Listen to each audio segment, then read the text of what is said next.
Assalamualaikum warahmatullahi wabarakatuh. Salam sejahtera untuk kita semua. Adik-adik mahasiswa, kita lanjutkan kembali kuliah elemen mesin 1. Kita sampai di subbab ke-9 mengenai sambungan keling dengan beban eksentris.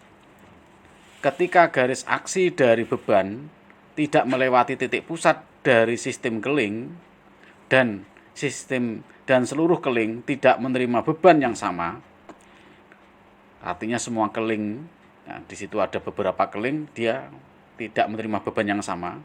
Jadi kalau beban itu berada pada garis aksi simetris, maka beban yang dirasakan oleh keling itu sama. Ini kalau dia tidak simetris alias eksentris, maka beban yang dirasakan oleh setiap keling itu berbeda-beda. Maka sambungan ini dinamakan sambungan keling beban eksentris. Nah, kemudian beban eksentris menghasilkan geser sekunder diakibatkan oleh kecenderungan gaya untuk memutar sambungan terhadap pusat gravitasi yang menimbulkan geser. Nah, di sini contoh ada 4 keling di sini, keling 1, keling 2, keling 3, keling 4. Nah, ini menerima beban eksentris P, ya. Kemudian jarak antara titik berat ini yang ditarik dengan garis sumbu simetrisnya itu adalah E. Nah, E di sini adalah jarak eksentrisitas. Ya. Kemudian kalau ada kasus seperti ini, ya, berapa diameter kelingnya? Ini pertanyaannya selalu begitu. Berapa diameter kelingnya? Maka kita harus mengidentifikasi beban-beban yang dirasakan oleh setiap keling ini. Nanti beban yang terbesarnya itu digunakan untuk menentukan diameter. Nah, kalau ada kasus seperti ini, maka langkah yang pertama untuk menyelesaikan persoalan ini yaitu tentukan pusat gravitasi G dari sistem keling. Jadi kita mencari dulu titik G-nya, koordinat titik G-nya itu berapa, di titik mana, ya kita harus tentukan. Untuk menentukan, ya, maka kita harus tarik garis sumbu di sini, ya. Garis sumbu di sini, misalkan di sini ada sumbu X, ada sumbu Y. Ya. Sumbu X pada garis ini, titik sumbunya itu 0 di sini. Nah, maka koordinat titik 1 itu berapa, koordinat titik 2 berapa, koordinat titik 3 berapa, koordinat titik 4 berapa. Ya, otomatis X, Y. Nah, nanti ada rata-ratanya untuk menentukan pusat gravitasi. Nah, di sini misalkan A itu luas penampang setiap keling. Kemudian ya, X1, X2, X3 ini jarak keling dari sumbu OY. Kemudian Y1, Y2, Y3 ini adalah jarak keling dari sumbu OX. Nah, kita harus tentukan X rata-rata. Ya. X rata-ratanya rumusnya ini. Nah, maka bisa disimpulkan X rata-rata sama dengan X1 plus X2 plus X3 plus X seterusnya sampai banyaknya keling dibagi dengan jumlah keling. Kemudian Y rata-ratanya itu Y1 plus Y2 plus Y3 plus Y banyaknya keling dibagi dengan jumlah keling. Kemudian untuk prosedur yang nomor 2 di sini tidak perlu saya jelaskan karena tidak begitu berpengaruh. Kemudian yang ketiga di sini, ya, langsung saja di sini. Jadi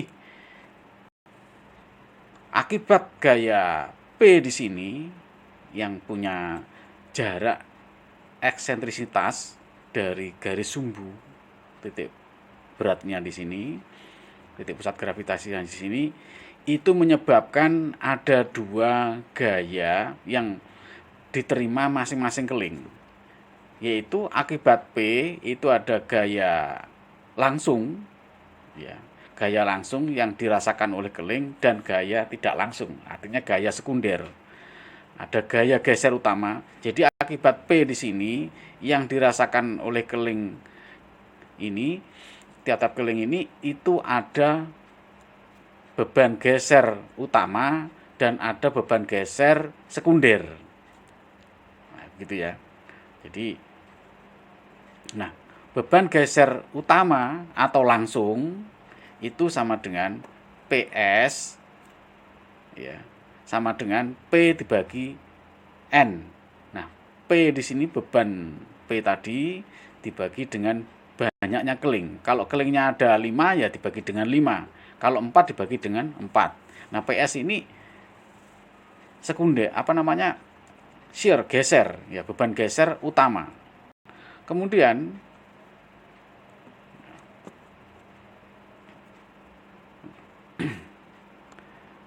ada beban geser lagi sekunder di sini. Ya, di sini aja langsung saya jelaskan di sini. Beban geser sekunder adalah sama dengan jarak radial keling dari pusat gravitasi keling. Nah, arah beban geser sekunder adalah tegak lurus dengan garis pusat keling terhadap pusat gravitasi keling. Nah, saya jelaskan dulu di sini PS itu beban langsung. Jadi akibat P ini free body diagram, ya, diagram benda bebas. Akibat P, maka yang dirasakan oleh setiap keling ini menerima beban geser langsung atau beban geser utama, yaitu PS. Jadi arahnya itu PS itu ke bawah semua. Jadi seperti seolah-olah P di sini berada di pusat gravitasi di sini menarik ke bawah. Sehingga akibat tarikan yang berada di pusat gravitasi, maka semua keling di sini itu merasakan gaya geser yang sama, yaitu PS. Jadi PS pada keling 1 sama dengan PS pada keling 2 sama dengan PS pada keling 3 sama dengan PS pada keling 4. Kalau kelingnya 5 ya yang kelima juga merasakan PS. Nah, PS itu sama dengan P di sini dibagi dengan banyaknya keling. Kalau kelingnya misalkan di sini ada 4, maka dibagi dengan 4. Ya. Kalau kelingnya 5 dibagi dengan 5. Nah, begitu. Kalau 7 ya dibagi dengan 7.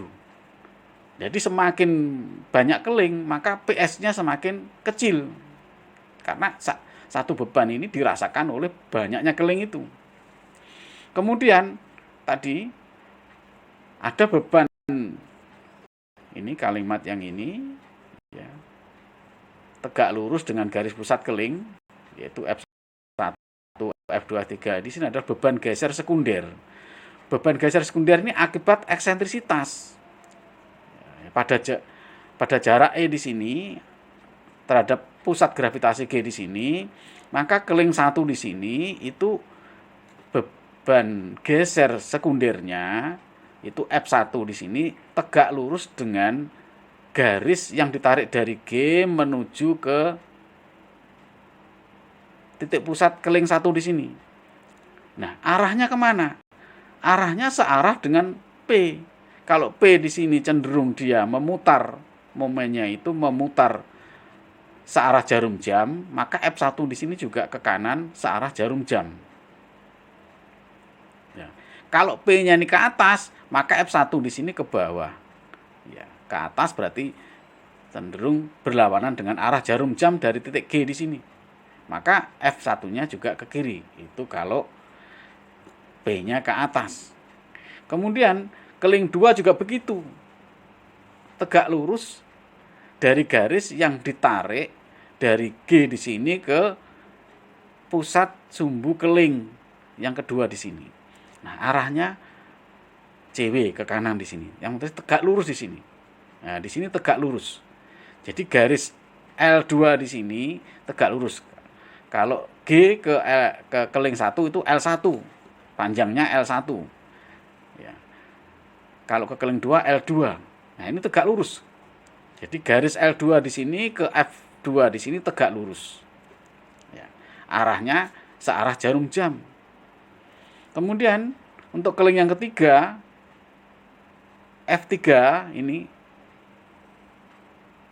gaya geser sekunder.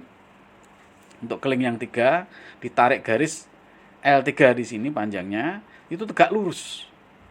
Demikian juga yang keling yang keempat F4 panjangnya L4 di sini tegak lurus. Arahnya searah jarum jam. Jadi sini seperti berputar. Nah, jadi PS dan F1 di sini adalah gaya geser, sama-sama gaya geser.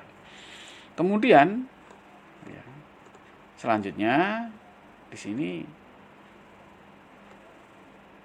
ada beban geser utama dan sekunder dapat ditambahkan untuk menentukan resultan beban geser R pada setiap keling seperti pada gambar di atas. Nah, besarnya R ini rumusnya ini. Nah, sekarang begini.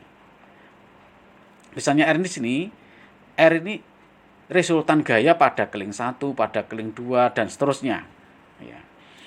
Itu sama dengan PS kuadrat plus F kuadrat plus 2PS dikalikan F kalikan cos theta. Cos theta di sini sudut yang dibentuk oleh kedua gaya PS dan F itu. Nah, kalau rumus matematikanya itu sama dengan C, ya seolah-olah begitu ya, resultannya itu C sama dengan A kuadrat plus B kuadrat plus 2AB cos theta. Nah, seolah-olah begitu. Nah, ini kita lihat di sini. Resultannya itu ya penjumlahan dua gaya, sebenarnya vektor PS ditambah F1 ya, PS di sini ditambah F1 arahnya ke kanan sana ya sama dengan R1. Itu penjumlahan vektor. Ya, penjumlahan vektor. Jadi R1 di sini adalah penjumlahan PS ditambah dengan F1 tapi dia vektor. Kalau bukan vektornya ya R1 sama dengan PS kuadrat plus F1 kuadrat plus 2 PS F1 cos theta. Nah, begitu. Cos theta-nya ya sudut yang dibentuk oleh PS dan F1. Kemudian untuk keling 2 juga begitu. F2 dengan PS di sini R2-nya seperti ini. Kemudian keling 3 PS itu tetap ke bawah semua. Nah, F3 PS tambah F3 di sini ketemu R3, tetapi kalau skalarnya R3 sama dengan PS kuadrat plus F3 kuadrat plus 2 PS F3 cos theta dan seterusnya. Untuk keling yang keempat juga seperti itu. Terus gimana cara menentukan nilai F1, F2, F3 dan F4 ini? Nah, kalau PS ini masing-masing keling semua sama. Sedangkan gaya geser sekunder F di sini, F1, F2, F3, F4 itu masing-masing nilainya berbeda. Tidak sama. Nah, bagaimana cara menentukan nilai? Nah, itu ada di sini hubungan antara F1, F2, F3. Jadi, F1 dibagi dengan L1 sama dengan F2 dibagi dengan L2 sama dengan F3 bagi L3 sama dengan F4 bagi L4 sama dengan F5 bagi L5 dan seterusnya. Nah, di sini bisa diturunkan F2 sama dengan F1 dikalikan L2 per L1. Kemudian F3 sama dengan F1 dikalikan L3 per L1. Jadi L1 di sini bisa jadi penyebut untuk semua variabel gaya sekunder. Ya, jadi di sini bisa dipakai. Kemudian, nah persamaan keseimbangan itu P dikalikan E, ini keseimbangan momen, ya, itu sama dengan F1 kali L1 plus F2 kali L2 plus F3 kali L3. Jika diturunkan, itu sama dengan seperti ini. Jadi, P dikalikan E sama dengan F1 per L1 dikalikan dengan L1 kuadrat plus L2 kuadrat plus L3 kuadrat plus Ln. Nah, artinya sampai banyaknya keling itu kuadrat. Gitu ya.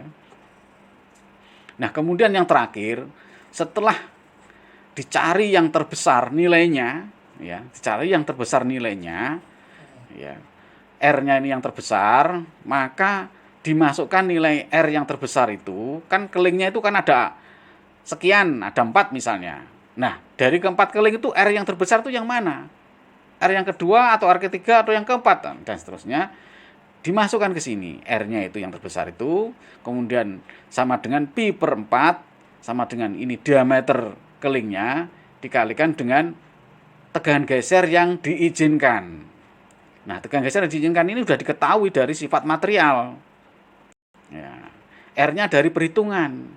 Nah, akhirnya ketemu diameter. Nah, supaya aman, ya, supaya aman dari konstruksi ini, kelingnya tidak rusak, platnya tidak rusak, ya, khusus untuk keling di sini, ketika menjadi beban P, ya, maka R yang terbesar itu yang mana?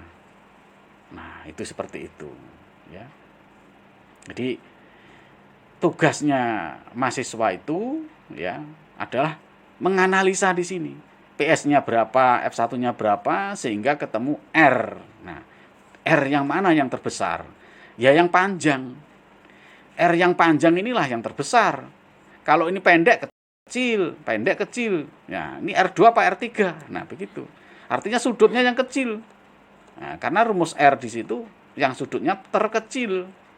Di sini cos theta sini kalau sudutnya besar kan makin mendekati 0, bahkan bisa negatif. Kan gitu. Makanya di sini sudutnya yang terkecil yang dihitung saja. Nah, ini sebagai contoh, ya. Contoh yang ketiga yaitu sambungan keling lap join, ya, dibebani secara eksentris, dirancang untuk braket baja seperti pada gambar di bawah ini. Jadi di sini kelingnya ada 7, yang mana jaraknya itu C, ya, tebal braket itu 25 mili. Seluruh keling mempunyai ukuran yang sama. Beban braket P-nya di sini 50 kN. Kemudian C-nya di sini, yang C di sini itu 100 mili. Ya. Lengan arm beban E, ya. E-nya di sini 400 mm. Kemudian tegangan geser yang diizinkan 65 mm dan tegangan kerasingnya 120 megapascal. Ya. Jadi, tegangan geser yang diizinkan itu 65 megapascal dan tegangan kerasing adalah 120 megapascal. Tentukan ukuran keling yang digunakan untuk sambungan, ya, selalu begitu, ya. Berapa diameternya? Nah, setelah semua diketahui di sini dituliskan, maka mahasiswa ya wajib menuliskan kembali. Jadi mahasiswa jangan menjawab, ya, menjawab soal kemudian menganalisa tanpa menampilkan analisa ini. Jadi kalau mahasiswa langsung menjawab, nah itu nilainya pasti berkurang. Karena apa? Mencurigakan. Dapat jawaban itu dari mana? Kalau tidak menggambar free body diagram seperti ini. Diagram benda bebas itu di situ ada gaya-gaya yang bekerja, di situ ada jaraknya dan sebagainya. Kalau nggak ada sini, apa yang dipakai untuk analisa? Nah, begitu. Nah, kita mau analisa satu persatu kelingnya. Kita kasih nama kelingnya. Keling 1, 2, 3, 4, 5, 6, 7. Itu yang pertama. Yang kedua, jaraknya kita tuliskan semua. Berapa jaraknya dari keling 1 ke berikutnya ini harus ada jaraknya. Nah, setelah itu kita tentukan sumbu X dan sumbu Y-nya. Ini penting. Kalau nggak menyebutkan sumbu X dan sumbu Y, ya salah. Ya, salah. Gitu ya. Nah, sumbu X-nya itu seperti ini. Ya, sumbu Y-nya ditarik dari keling yang ke-6, 7, dan 1 di sini, lurus. Nah, kemudian P-nya kita tulis, E-nya juga kita tulis. Nah, setelah semuanya lengkap, baru kita menyelesaikan sesuai dengan prosedur. Yang pertama apa? Ya, kita tentukan dulu pusat gravitasi dari sistem keling. Nah, kita tentukan X rata-rata. X rata-ratanya gimana caranya? Nah, ini kita buat koordinat titik bantuan di sini. Misalkan K1 di sini adalah keling yang ke-1. Keling yang ke-1 di sini posisi koordinatnya adalah 0,200, ya kan? 0,200. Ya. Kemudian keling yang kedua di sini K2, keling yang kedua maksudnya koordinat titiknya di sini 100, ya, 200. Kemudian keling yang ketiga itu 200, 200, ya kan di sini kan. Nah, jarak ini tarik ke sumbu X berapa? 200. Ditarik ke kiri ke sumbu Y berapa? 200. Kemudian keling keempat. Nah, keling keempat di sini ditarik ke bawah, ya. Ditarik ke bawah 4 ini itu 200 ke sumbu X ini 100, 200 ke sumbu Y di sini 100, ya kan. K4 di sini berarti 200,100. K5 di sini. Nah, di sini berada di sumbu X di sini berarti 200. Ke kiri ketemu 0. Nah, ditarik ke sumbu Y di sini ketemu 0 berarti 200,0. Kemudian K yang ke-6 di sini ya 6 di sini berada di pas 0,0. Kemudian yang keling yang ke-7 ya di sini 0,100. Ya, kan? Berada di sumbu Y di sini. Y-nya berapa? 100. Berarti 0,100. Nah, ini dijumlah.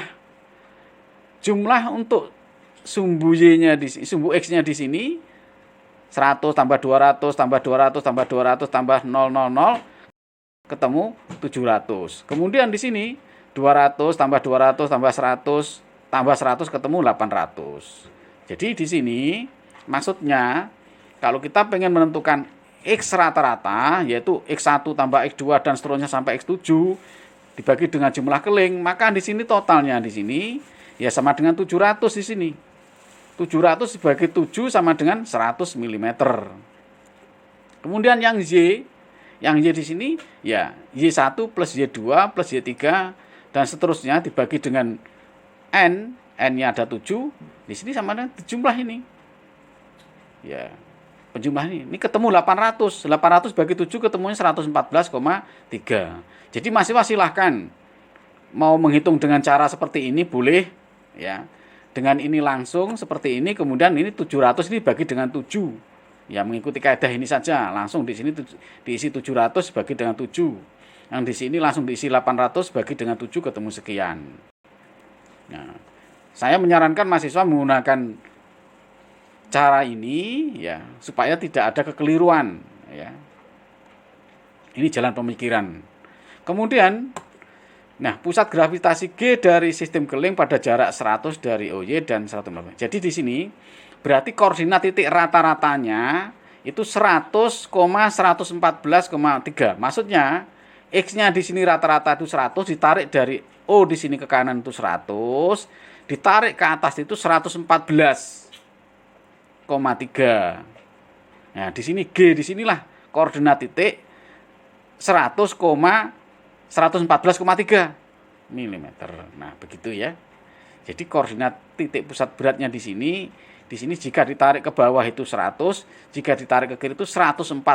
Jadi yang jelas di atasnya ya keling yang ke-7 ini.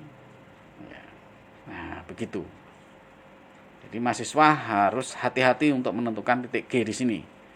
Ya. Kemudian PS. PS-nya itu ya P dibagi dengan N. P-nya berapa? Itu 50 kali 10 pangkat 3 dibagi dengan N-nya 7 ketemu sekian. Ini PS-nya. Nah, PS ini ditulis semua di sini. PS ke bawah semua. PS. Jadi setiap keling di sini ditulis PS, PS, PS, PS, PS, PS semua. Kemudian ya. Setelah itu mencari F1, F2 sampai F7. Ya. F1 di sini berapa, F2 di sini berapa? Ya. Maka kita cari dulu momen putarnya. PE itu ya, P dikalikan E itu ketemu sekian. Ya, tinggal masukkan datanya. Kemudian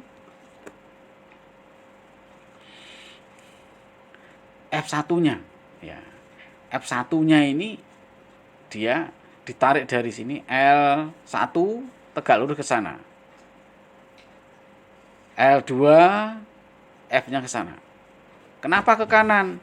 Ya, ini karena P-nya di sini yang sebelah kanan di sini ke bawah, ya cenderung membuat gerak dari momennya itu searah jarum jam. Ya. Nah, jarak dari PS, ya ini sudut yang dibentuk oleh garis kerja PS dengan F1 itu theta 1.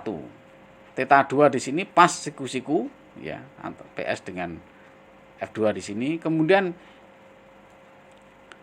dari G di sini ditarik ke keling 3 di sini, L3, ya. Kemudian F3-nya itu tegak lurus dengan L3 di sini, ya. Kemudian F4-nya, ya, di PS tarik dari G ke L4 di sini, ya. F4 tegak lurus di sini. Ya. Theta 4-nya itu yang dibentuk oleh PS dan F4 di sini. Kemudian F5-nya di sini tegak lurus dengan L5 yang ditarik dari G ke keling 5. Kemudian F6, ya. F6 di sini ditarik dari G melalui garis L di sini tegak lurusnya. Kemudian F7 ditarik dari titik G menuju ke 7, garis L7 tegak lurus dengan F7. Nah, kemudian sudut theta 1-nya itu ini theta 2, kemudian theta 3. Nah, maka tugas kita mencari sudut, mencari L. Nah, di sini kelihatan L1 sama dengan L3. L5 sama dengan L6. L4 sama dengan L7. Nah, L2 ya berarti gampang. 200 ini dikurangi dengan 114 ketemu L2. Nah, sekarang L1 ini kita mau cari. Gimana caranya menghitung L1 itu? Nah, gitu kan. Nah, di sini L1 itu sama dengan L3. Caranya gimana?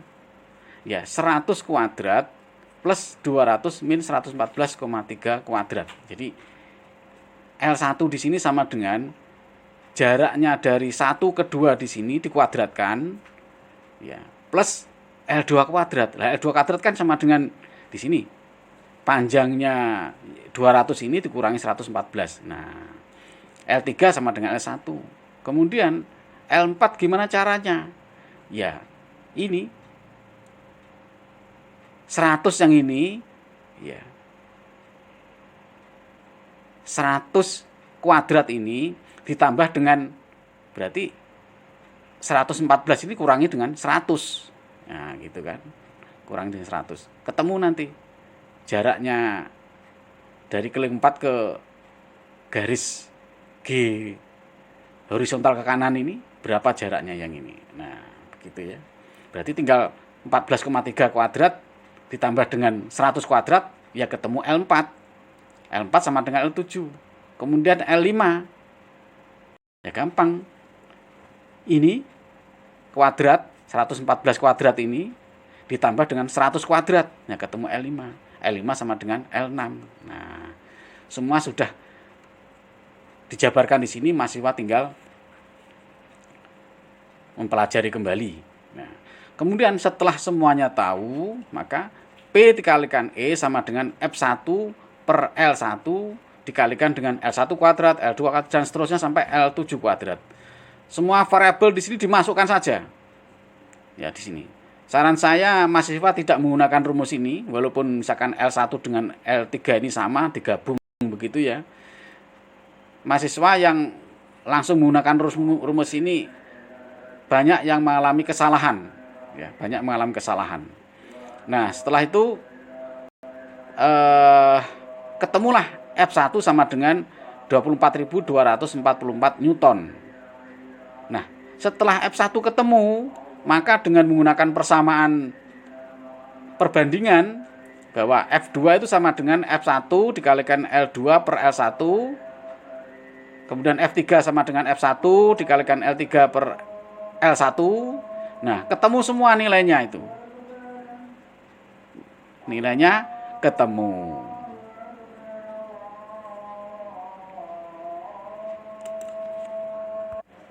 Nah, setelah semua gaya-gaya sekunder, gaya geser sekunder ini diketahui, yaitu F1, F2, F3, F4, F5, F6, dan F7 sudah ketemu, ya, maka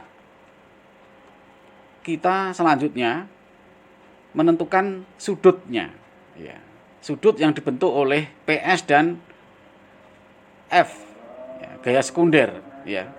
Nah, itu di sini rumusnya cos theta 3 itu sama dengan 100 per L3. Cos theta 4 sama dengan 100 per L4. Cos theta 5 sama dengan 100 per L5. Dari mana nih? Nah, sekarang kita lihat. Nah, di sini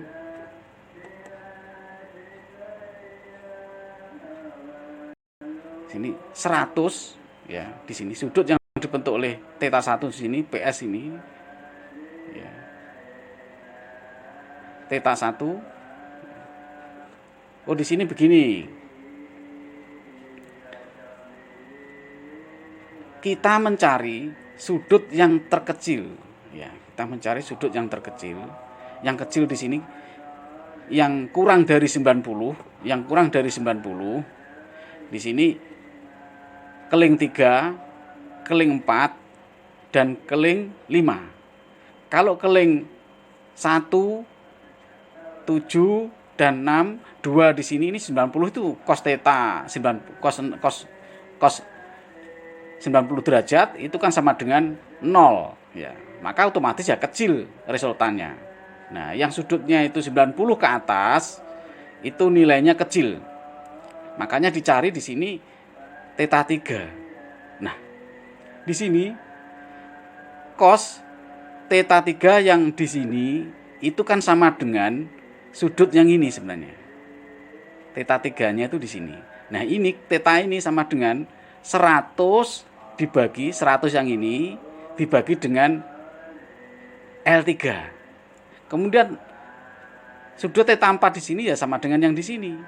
Maka ya theta 4 cos theta 4 di sini ya sama dengan 100 ini dibagi dengan L4. Kemudian theta 5 di sini sama dengan di mana? Ya sama dengan di sini. Sudut ini theta 5 ini. Theta 5 di sini. Nah, theta 5 di sini ya sama dengan apa namanya? Sudut theta 5 di sini itu sama dengan di sini. Ya berarti 100 dibagi dengan L5. Nah, theta 5 di sini sama dengan di sini. Ini nih sama dengan ini. Nah, berarti 100 dibagi dengan L5. Nah, begitu ya. Nah, setelah ketemu, ya, yang sudutnya di bawah 90 derajat di sini, maka kita masukkan R-nya. Kita cari R yang sudutnya kecil saja.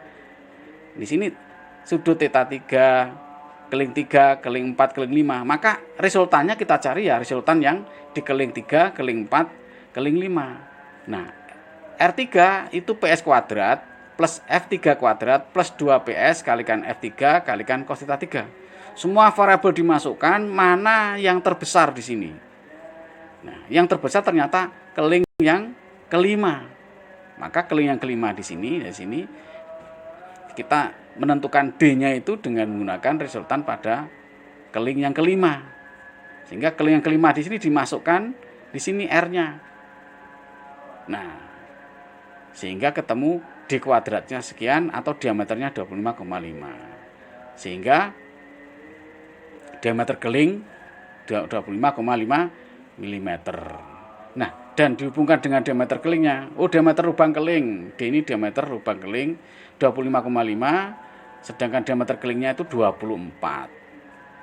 Nah, kemudian kita ngecek sambungan dengan tegangan kerasing. Kita mengetahui bahwa tegangan kerasing adalah ya beban maksimum dibagi dengan penampang kerasing, yaitu R5 di sini maksimumnya dibagi dengan DT.